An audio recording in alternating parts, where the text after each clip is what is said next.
everyone, and welcome back to our rugby channel. In today's segment, Couch Discussions, we are going to discuss a couple of games this weekend and the one that we are so excited to see as well. I'm joined by Jock and by Daniel. How are you guys doing? Doing good. Doing good? Yes, busy, keeping busy. Busy, excited. Let's quickly dive into the first game. So it was against the Reds and the Waratahs. Do you have any follow-ups or so on? Because we watched the game, but it was quite up and down. I don't actually have a direct question. Which one did you back? Let's go into Super Brew. Jock, who did you back on Super Brew? I went Waratahs. Waratahs. Okay. And how do you feel? You excited to see them not win against the Reds, or how did it go? Yeah, I couldn't quite pick the teams with those two. I don't know who to rank more at the moment, because before lockdown the Reds won 2 out of 3 games. Yes. So they were on the up, but after lockdown we don't know. So that was my first pick for Rugby Australia, and it was wrong. It was wrong. Yeah. But yeah, let's see. But the Reds look good there throughout the game. I think with the 9 and 10, Tate McDermott and James O'Connor was a good combination for them. Both played and kicked well. So I think those two won the game for the Reds. Yes, no, I agree with you. I think just another standout guy who played very well, Taniela Tupou, played very well. He scrummed like a beast, and I'm very excited to see him in the national colours for Australia as it continues. Daniel, were you surprised that the Reds actually brought the W for their club?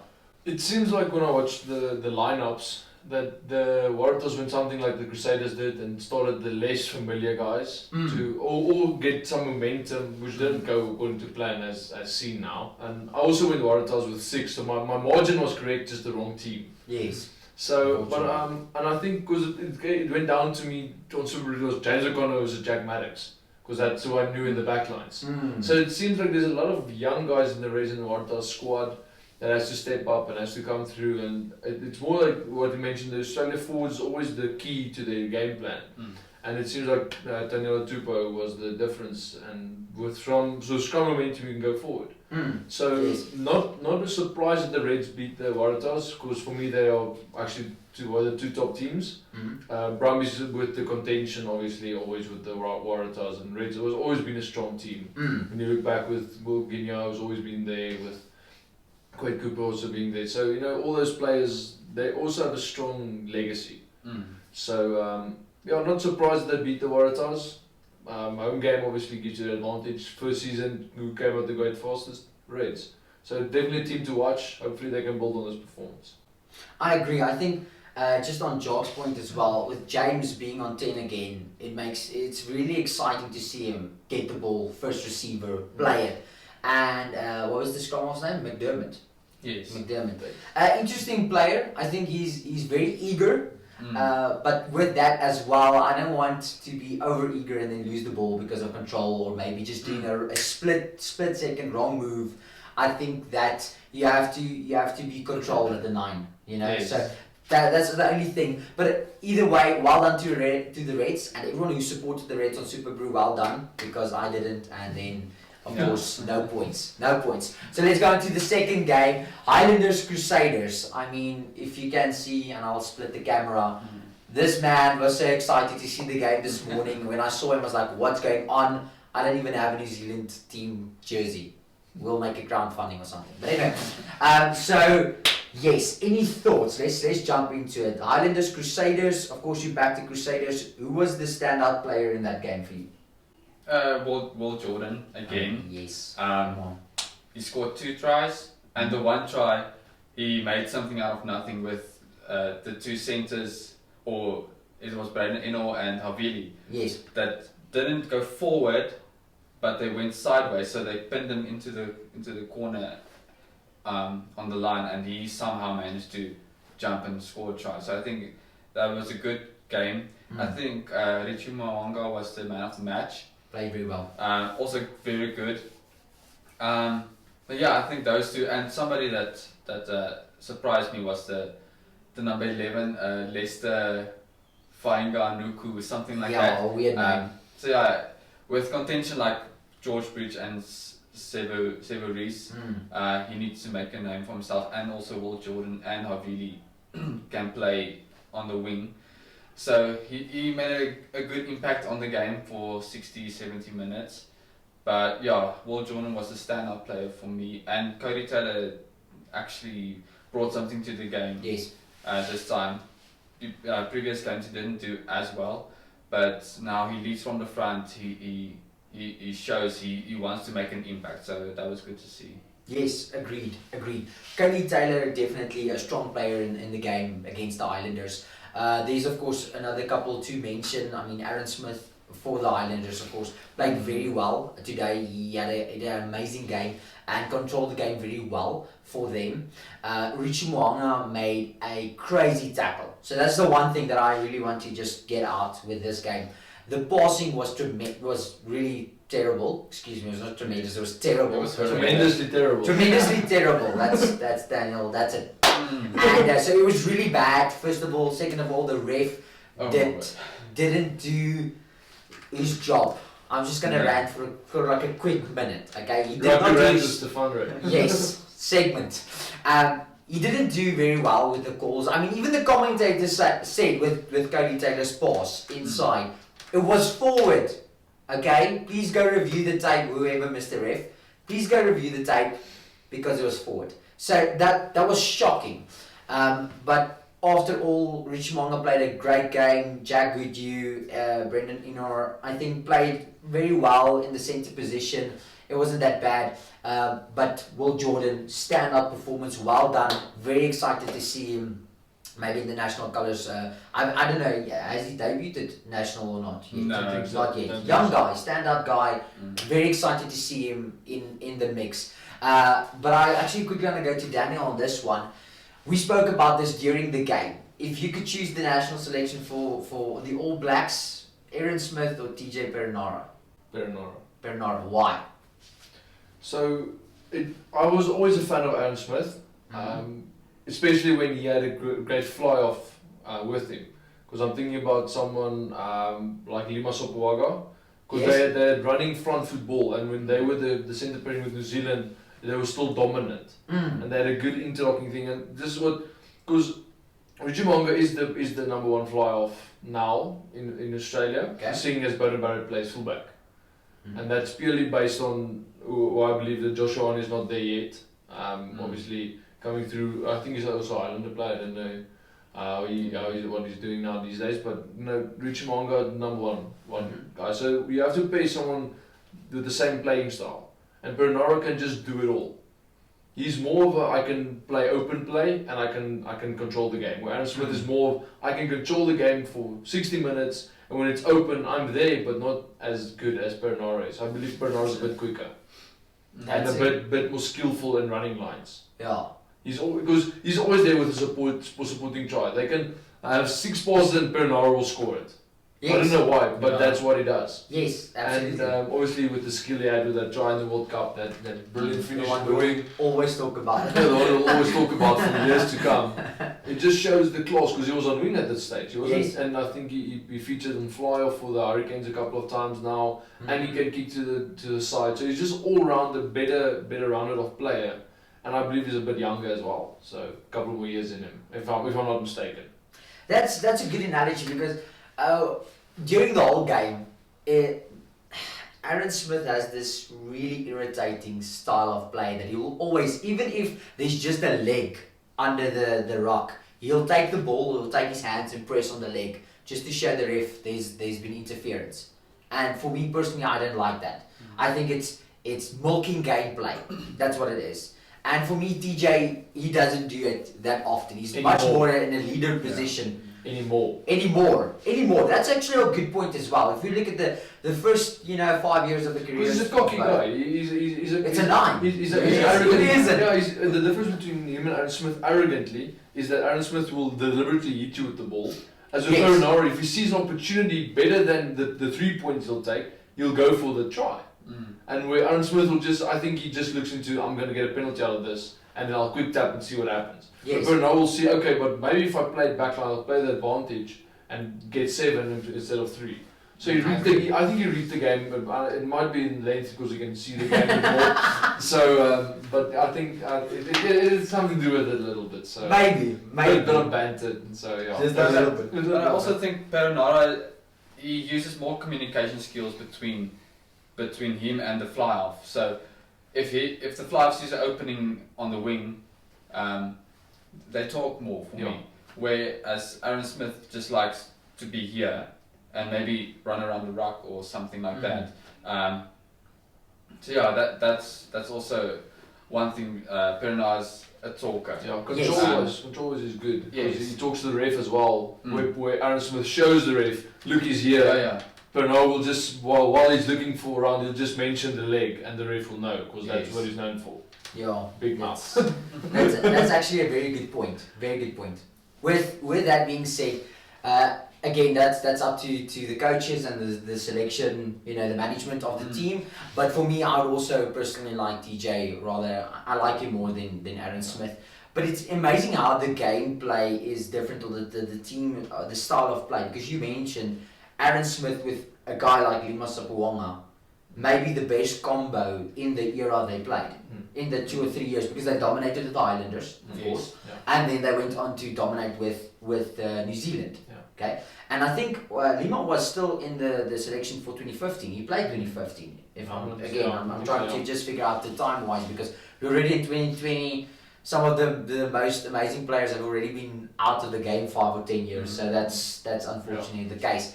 But let's just dive into the third game of the weekend. So this was the first weekend, of course, of the Super Rugby AU in Australia. That's awesome to see them play again. And we saw the game between the Brumbies and the Rebels. Okay, so Donna, I'm going to first go to you. Any highlights that you want to pinpoint in this game? Because a bit of lacking in some way, but what's your opinion about the game?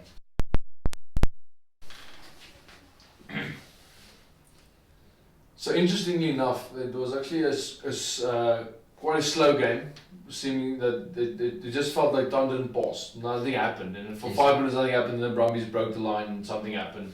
And then Rebels turned the ball over magically, and it went on for 5 minutes again, and Brumbies broke the line and something magically happened again. And it just got repetitive, and it doesn't seem like there was fun football or actually intention. And I don't know if it's the first game in, first game back. Yes. But well done to the Rebels for coming back from this deficit. 1 point at a stage differing between two teams.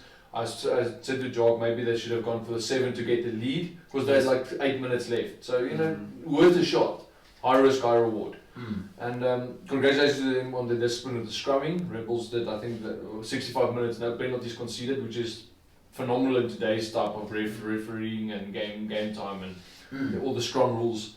But the Rebels had a better backline, because I think Tevita Kurundrani, who's Australian, known Australian in the Brumbies backline, and the Rebels have a loaded backline. Yeah. But too much ball, not enough structure, and you mentioned that in game, that didn't have enough structure to do that. But no, I got close. 1 point out, they know 4 points. So yeah, close to Super Group, but Jock got a complete right, so you'll know more. Definitely about Australia AU. That's definitely better to pronounce than Aotearoa. This is what I want to mention. Thank you, Australia. That's the only thing you've gotten us so far. Besides, Easier way to pronounce rugby. But just probably a bit more exciting rugby is what I want to see from both sides. Yes. And I don't know if it's first game back jitters or just what do we expect to see from Australia rugby. I think the problem with the game is, yes, again, the structure for the Rebels just disintegrated in the second half. You could see, if you see the highlights or you did see the game, you'd see Matt Tamoa the whole time out of his position, and that shouldn't be the case. So that was really shocking for me. But I mean, the first try was scored in the 3rd minute of the game. Sick pass, wrap around, and we thought it was going to be an exciting game, and that wasn't the case. So again, another question should be, what about fitness? First game, the fitness levels isn't up to par level, so maybe it's, get into the game, get some points on, slack a bit, get everything just fine and right. But the one thing, the question that I actually want to ask for the question of the day is, with the goal line dropouts, this is the 3rd one in 2 games we saw. if you watch the 2 games. Is that a better way to get gameplay up and running again rather than the scrums? This is a very interesting question because everyone in the forward pack would say no, let's scrum, and everyone in the back line would say let's get the ball to the wing and run into the defense wall again. So that's a cool question. Please leave your thoughts in the comment section below. Jock, what do you think about the 2 fly-offs? So the younger guy, and I'm going to try and pronounce his surname, Sio something. That's all I have. Close enough. Close enough. Noah and something like that. I'm so sorry to butcher your name, but the 10 of the Brumbies and then Matt Samoa. What do you think the different type of play they brought to the game? Well, I was excited to see the new number 10 for the Brumbies after Liliafano. He did quite good. It was the first time I saw him play. His kicking was really good. Again, Matt Samoa's kicking was also really good because, he's an Australian fly-off. But I like the 2 different styles they play. Like you said, Matt Samoa was a bit out of position, but I like the way they control the game, especially for the youngster. I don't want to pronounce his name, but I think he was a better fly-off today. Just the way he controlled the game better. A few kicks went missing, but I saw the wind was turning a bit. So I'm not gonna go into that. But yeah, I think he was the better fly-off for the Brumbies. Better fly-off of the day, absolutely. He also has he made a great breakthrough in the first half, if I'm not mistaken, or second. It was then early second. But he has some game flair, which I like a lot, and I hope really we'll see more of that. Daniel, with the outside centres, of course, Reece Hodge on the one side and Tavita Burker and Johnny on the other. Do you think it's going to be in contention for them for the 13 jersey in Australia, or are they going to put Reece again at 14 or maybe fullback? I don't think he's going to get the starting position. Reece. Okay. For sure, never. Not with the likes of Kundrani, play 13. And they'll always bring the Iceman, Foley back. They just like him. And it's not that he's the base player and they'll move Tomoa to 12 because they'll accommodate him. They'll move him to where they want to, and that's going to be the problem with consistency in this. Because I didn't watch the full game of Reds and Waratahs, so maybe James O'Connor was good at fly-off. So that caused another problem because now you move Tomoa to 12 still, or you leave him on 10. Now you have to make space for O'Connor if you pick him. But the problem is who's your 12 going to be, because he has to unleash Kurandrani. And then he has to get the ball to Corabetti on the wing. And then you have Jack Maddox, who played fullback for the Waratahs, but who's also a great winger. Yeah. So then you live with the space. Do I take the 3.60 meter drops or the kicks, which you probably have 2 of them in a game, or do I take the guys that I can back with running, or I build to the next World Cup? So I think he'll become a great impact player for Rugby Australia. I don't think he'll start. If he does, I'll be very surprised. Really, I will be. The problem just with that is, and let's really have a discussion about this, is James O'Connor was away out of Australian rugby for I don't know how many months or years, came back and played a hell of an outside centre game. Yes. Because the first game he was back was outside centre. Okay? Now you have the likes of Kurandrani, which is a specialised outside centre. If Karevi, is it Karevi? Yes. Karevi is eligible to be picked. I don't know with his Japanese contract, I'm not sure. Again, that's the 12 slot. No, that's what I mentioned him, because if he's not even in contention, you still see the problem. And we haven't seen the Force play yet. Yeah, yes, we don't that's why I'm saying they're sitting with this big problem, and that's where South Africa was a couple of years ago, and that's what New Zealand's going to. Losing players to overseas and making that choice, if I'm going to pick an overseas player. Because if the Boks do that, and I'm bringing this for reference, is because Jan Safontein will be eligible instantly.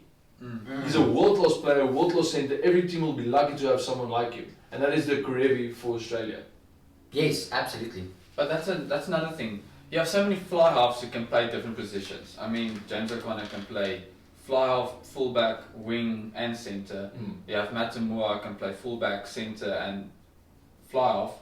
You have Bernard Foley who thinks he can play position, but he can play fly off. He can play fly off or fullback. So you have so many big names, but you have specialised centres. So who do you leave out? I would also leave out Reece Hodge. I don't like With the him. Crusaders jersey, what did you expect? The same. So who do you leave out? Do you leave out Matamua? Rugby Australia, as you said, likes Bernard Foley, but was it Michael Checo who liked him? Yeah. Or just the board That's a who good liked point. him? Yeah. So who knows? We don't know. Yeah, I think versatility is going to kill the Rugby Australia's backline the other day, because versatility works in your favour if you can play fly off and like fullback or wing, because that was Barrett and Mwanga did. Because I can play fullback and I can play fly off. So two positions they can swap me around any time because it worked in the favour. That's the game plan. But now that you can play fly off, centre, wing, and fullback, you're going on the bench. Because when we need you, we'll call you up. And the only reason Reece Hodge is going to be on the bench is because he played wing, he played fullback, and he played centre, and he has a 60-metre boot. And that is what the bomb squad Van Steyn was. Yeah. And he's not the youngest guy in Rugby Australia. Yes. But James O'Connor is 29 now. Matamua is 31. 30. Yeah, Bernard Foley, I don't know. And Reece Hodge, I think also near 30. I think he's 27ish or something. Yeah, but James O'Connor can play a few years. He can play until the next World Cup. Absolutely. If he stays in Australia, I think he has 50 caps for Australia. Sounds about right. But yeah, so who do you leave out? Do you leave out the centres or you leave out the wing to make space for such big names who actually need to play fly off? The difference is James O'Connor makes a difference. Yeah. That's all I want to add before I go back to what do you want to say? That's a good point, because I agree completely what you said, Daniel, about the versatility is actually going to kill the backline of Australia, because you only need one of them on the bench. Unfortunately, I believe personally a specialised player should have first choice actually before the versatile player. No offense, but that's how it should work. Just because you are a versatile player, you can play 10, 13 or wing, doesn't mean you're the best. You are a above par 10, 13 or wing, but now I have 100% on 13. That's what I'm trying to figure out. And for me, while we were speaking about Reece Hodge, I was thinking back about who was the last wing, and I mean right wing, number 14, for Australia, who was a dedicated wing. Just think about this. While Foley was playing, not Foley, Falau, they moved him to wing if they needed him. But he wasn't a wing, he was a fullback because of the high balls and so on. Who was next? Now, of course, Reece Hodge is the whole time on wing. The only dedicated one I can remember, and you guys should correct me if I'm wrong, is Adam Ashley Cooper. Was a dedicated wing.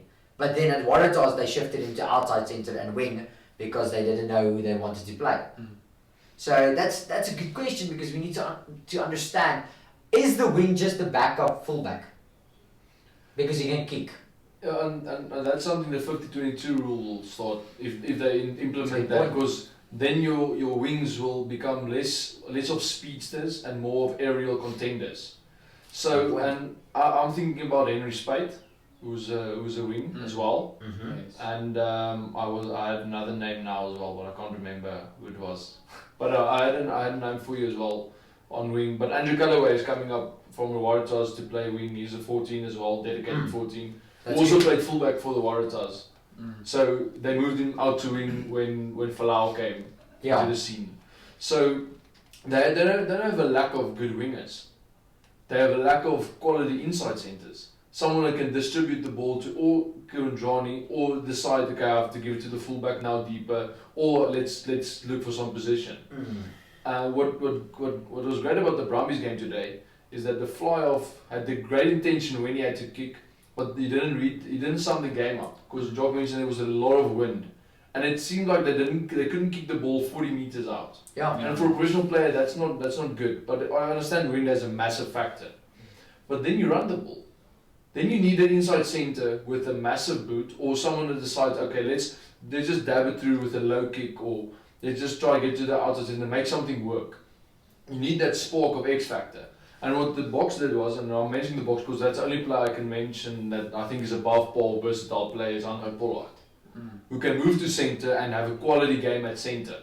Yeah. Because he is the number one fly-off in the world if Barrett is considered a fullback. Yeah. So, and that's up for debate. You can hit me up with that. I'll debate that as well. So, I'm thinking about that proposition. Who do you give the ball to from, I don't know, Nick White takes the ball, or Nick Phipps takes the ball, or another Nick takes the ball, I don't know who, and gives it to who, and he gives it to who. And that's the problem, because we know he's going to Kiranjani on 13, and then that's settled, Corabetti on 11.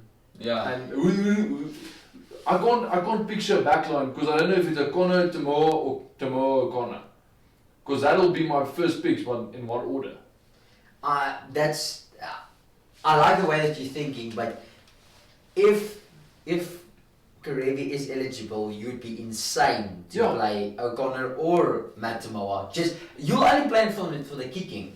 Yes. That's probably the only reason, and I think that should be first of all not the case. It depends on the coach and how they choose their teams. And for me personally, I think that will be ludicrous. But again, James O'Connor played very well at 10. I was excited to see him on 10. To say he's going to be a great 10, again, I don't know. We have to see about the Super Rugby AU. Very, very excited to see that. But let's move on then to the last game, which is still coming. The Chiefs and the Hurricanes. Oh, this is going to be an interesting game. So let's first hear with Jock. Jock, who are you backing? Who do you think is going to be the stronger team? That's a difficult one. I couldn't really pick a team. I think I went Chiefs, but with not much. I think it's going to be a 3 or 6 point game. Okay. Both teams is really good at the moment. The Chiefs getting the leadership back finally and getting some formations in there. So I think the Chiefs might take it with this one. Okay. But the Hurricanes, they need to come back. They need to get back to winning ways. So it's going to be a tight game for me. I don't think it's going to be a 30-point game or something. Maybe really, really close. Maybe last minute drop goals again or something like that. That's going to be interesting. I'm very interested to see it because if we look at the two teams and the record they have in the Aotearoa competition, not one has a W. So it's going to be interesting. I think the one has a bye already, so it's 3-2. Yeah. 3-2 losses. 3-2 losses. That's nothing. Will the Chiefs make it 4 in a row? There's a meme going around. Who's the next Blues? Yeah. But I'm excited because the Blues are winning, so I'm not so bad. But let's get to the specialist feature we have on the couch with us. So if we all know you're a Lachlan Boshier fan, we know that. We know you accept Kane for how he plays. He's not the best, but great leader, and I'm very excited to see him against the likes of Adi Savia on 8. How do you think is the breakdown going to look in this game, and do they need to dominate the breakdown to ultimately win the game, or is it more going to be kicking, backline, and so on? I don't think the game is going to be won by forwards. Okay. This is a different strategy to what Australia does. Because Lachlan is a very good fetcher, but so is Luke Jacobson. I think it's Luke Jacobson. I think I'm pronouncing his surname. I think it's Jacobson. But he was called up to the New Zealand squad. He would draw from the World Cup because of a condition, and I can't remember who they called up. But he was upcoming. I think he's 23 years old, and he plays 7 for the Chiefs as well. And he's also prominent at the breakdowns. The thing is that they don't. The more I hype them up throughout this tournament, you can go check all the games. It wasn't like a double-digit stat turnovers in any game the Chiefs played, both ways. So the Chiefs don't lose possession and they don't turn over possession as much as you want with Sam Cane, Lachlan Boshier, and Luke. So it's an interesting thing to see that where do they play then? Is it more defensively? Do they spread out more? Do they counter attacking? I think that's where Warren Gatland has to speak up and say something and do something with this fetching trio, because it's a purely fetching trio. Yes. And it's no, because they were all similar to, they all built like Richie McCaw as well. So it's not like they just look like him, they play like it. And then you have someone like Ori Sevilla who does it all. And then you have someone like Dripa Sigarifi, who I'm not the biggest fan of, but who can be prominent with fetching. Maybe if you have the right referee, he can turn over 3-4 balls and win a couple of penalties as well. So you spoil the choice on the Hurricanes side. The thing is, how will you have to put someone on Lomape's back, because if he breaks the line and he gets tackled, it's a turnover ball instantly, because he's usually alone or he scores the try. And then you have to put someone on Mackenzie's back. And that's where it will prominently. And I want to see running rugby, because we haven't seen Lomape unleashed. Yeah. That's actually my next point, and I think both of you can wait, but let's first go to Chalk. Lomape, Anton, Leonard Brown. So as far as I know, Anton isn't starting. Leonard Brown isn't starting. Both world class, both New Zealand capped. Unfortunately, the one wasn't picked for New Zealand World Cup campaign. Me and Daniel ranted about that a lot. You can go check our old videos about that. But we haven't seen both play very well in this tournament. Which one do you think is gonna stand up first and say, let's go, we need to compete? Because both teams are lacking at the moment. No offense, that's the stats. Yeah. If you don't want to know it, 5 losses, 5 games. Five losses, 5 games. They need someone is gonna get a W. I can tell you that. There's a silver lining. Someone's gonna get a W. Monday morning podcast title: Hurricanes Chiefs draw. That's gonna be interesting. So, who do you think is gonna be unleashed first? As Daniel said, who do you think is gonna be? Well, between the two, both of them need to step up. They need to look for more work, because in some of the games I didn't even know Anton Leonard Brown was on the field. Yeah. He was somewhere there, maybe picking grass or something, because he was not in the line. He was not looking for work. Same with Lamapi, looking for more work, but I think the other teams are getting used to him running the line, getting 2 guys on him. Maybe a forward can go fetch or something, but both of them need to look for more work. So, okay. For me personally, I like Leonard Brown more as a centre. Just for some reason, I just like the way he plays. Lamape is the straight runner, and that's good for his team. But yeah, I think Leonard Brown, I think he needs to be more of a Sonny Bill type of player. He is, and that's going to benefit him and the team he plays for. So yeah, I don't know. Both of them need to step up. I don't know who is going to do it first, but both of them need to make a mark on the team and to get his name into the ranks for the New Zealand team. So to prove my point, I'm going to go back in history and show you something crazy. Because the centre nobody rates as the best centre in New Zealand is Goodhue.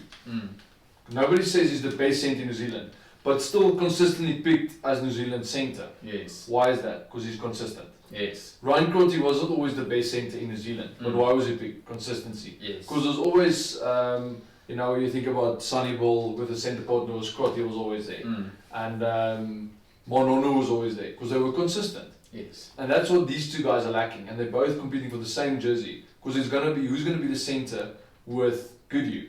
And if they're not careful, it's going to be Goodhue and Will Jordan. Or Eno. Or Brandon Eno, because if they're not careful, they'll not pick up their game. But what I'm actually concerned about is Lomape's efficiency dropped, because Vince also is stepping up his game. Yes. At outside centre. Because everybody's barking Lomape, and he's not doing anything, so he pulls 2 defenders without even doing something. And I think that's why, I think 2 weeks ago or last week, I mentioned 45 minutes in the game, he got the ball and knocked it on, and he was furious. Yes. Because he wasn't getting ball, and when he got it, he knocked it on. So make him mad, don't give him the ball. Give him a crap pass, let him knock it on, then get some anger. Because rugby is about controlling your aggression and running with that aggression over someone. And I believe Leonard Brown has probably a bit more skills with the offload potential to become someone like Sonny Bill, not the same level as Sonny Bill, but he has the potential to be more distributive. where Lomope will run better lines and run over you, but you have to use him efficiently. Move him to outside centre, move him to inside centre, put him on the 15 line and put your fullback into, what's that, I can't even remember what that fullback's name is, I don't like him at all. But bring him into the line and let Lomope run the line from fullback. Use him differently. Put him on the wing, put him one-on-one with a smaller winger, put him one-on-one with the scrum of those across the fence. Use him to what he is, a bruiser. And then use Leonard Brown to what he is. Because you can compare them with different type of stats. If I have to pick a backline with them two, I'll start Leonard Brown, 60 minutes, I'll give Lomope 20 to run over everybody. Because that's what he'll do efficiently. But if I want to beat down your fly-off, I'll put on Lomope early. And I'll run him all day. Because that's what he'll do. But he's happy doing that. And if he doesn't, he gets mad. Use that aggression. And that's where the Hurricanes has been lacking the experience where Bowden Barrett used to step up. Because Gordon Bishop isn't that guy yet. He just likes to chip it in, or I give the ball to Lomope, or I decide to distribute. And that's where Perinara has to step up a bit and say, okay, I'm taking control, I'm calling the moves, I'm calling the shots. Not aggressively being the taking control of the team, but where he can say, okay, this is why we're doing this. Let's use it, because if Lomope sucks into the defenders, Vince also sucks into the defenders, you're not going to stop Ben Lamb one-on-one. Yeah. With that massive legs, you're not going to stop him. And then you still have it's Tia Tia. You're going to still have your overlap with Tia Tia, and you probably catch 2 out of 5 and score. So, yeah. But what I like about the Hurricanes, they have a lot of experienced leadership role type of players in their team. So they Barrett is out now, but Gordon Bishop has a lot of people around him that can oversee him and half tell him what to do. So I think that's a good thing. Again with Lomope, I like what you're saying. If he gets his line right, he's gonna make the impact he used to do. I don't know if he's gonna make the impact now, but yeah, I agree with you with getting him into the right line, into the right mode. With Tia Tia, I don't know. Put him on the wing and give Ben Lamb for the breakthrough or something. But yeah, I think if Lomope can get back to his form, his aggression, if he can use his aggression to break the line, to go in full speed into a tackle, he's going to make the impact again and get back to where he was. Rugby is about reinventing yourself, and Leonard Brown and Lomope must reinvent themselves. Yeah. Because that's what J.C. Kriel did when he was becoming irrelevant, and Jack Goody just stepping up his game, and Will Jordan and Severus, and everyone's evolving to what the game is becoming. They just got left behind. I like this discussion quite a lot, because while we were speaking about the centres and of course Anton, Leonard Brown, these guys are sitting here and they're not even correcting me. Leonard Brown and Lomope does play a different type of style, but if I'm thinking about the tough games the Springboks had against New Zealand and New Zealand had against England and stuff like that, for me the deciding one would probably be Lomope, okay, for me to choose, because I want that hard guy that's going to hit and hit and hit. Anton Leonard Brown is a better distributor, and I do agree with that as well. But the headache is who are you going to choose? Because you guys mentioned a very cool pairing with Jack Goody, which I don't like very much, but he's a consistent player. And then you can put someone like Brendan Inor in, or Will Jordan, right? The two younger guys. Or Will is very younger. So maybe there's already 3. Riku Ioane is doing very well at outside centre, which I didn't think he's going to do well. And now he's doing very well at outside centre. So there you have another selection. David Avili, you have Lomope, like we said, you have Vince Arsel as well. So I'm mentioning almost 7 to 8 guys. Islanders, yes. We haven't even spoken about them. So it's going to be difficult, but it's going to be very interesting. Who's gonna actually get those jerseys to play, because New Zealand rugby is on fire at the moment. I'm very excited to see that. So that's quite interesting. But Daniel, who did you pick between the Chiefs and the Crusaders? Not the Crusaders, the Hurricanes. Yes, the Crusaders jersey on. Yeah, it's just, I'm back and forth because I think I changed it like 3 times. I'm still thinking about changing it because you want all the scenarios to play out. You want Damon McKenzie to beat a couple of guys, just show them what he's all about. And then you want Lomope to do the same. Yes. And you want Ben Lam to show them his speed and the control he can have with beating the 7 skill that he has. So I want to go Chiefs. I really want to go Chiefs, but my heart says Hurricanes. I think they wanted more. I think the Hurricanes wanted more because they're more hungrier. Because actually, this is gonna sound bad, but their coach is involved. And if you've been following what we've been saying about Ron Gatland, because the Chiefs were high on the first game, they lost to a drop goal. Yes. And then they just fell out the bus. Yeah, that's a good point. And not the bus, Ben Lam bus. Sorry, just Julian Surveyor referenced the bus. So, but I just think it's quite different. The styles in the camps. I think the Chiefs are down now 3 in a row. Two is better to come back from than 3. The Chiefs will have a hard fight. It's going to be very interesting because I agree with you. I went Hurricanes by 6, if I'm not mistaken. I think it's going to be a close game. I really hope the Hurricanes can do it. But at the end of the day, they're literally fighting for the last spot. That's statistics for you. They're literally fighting for who's gonna get the last. Who's gonna be second best or second to last. So that's going to be very interesting. And we'll have to see because the Hurricanes played well against the Crusaders for me personally.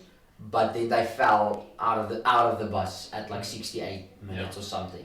So where the Chiefs didn't perform very well after the first game. Like you said, the first game was amazing, and then just after that, it wasn't on par. So that's going to be very interesting. But please put your thoughts in the comment section below. That will be very interesting to see and to hear your thoughts. Remember, we are on all social media platforms, so you can tweet us, Facebook, message us, DM us on Instagram, and so on. And then we will see you in the next video.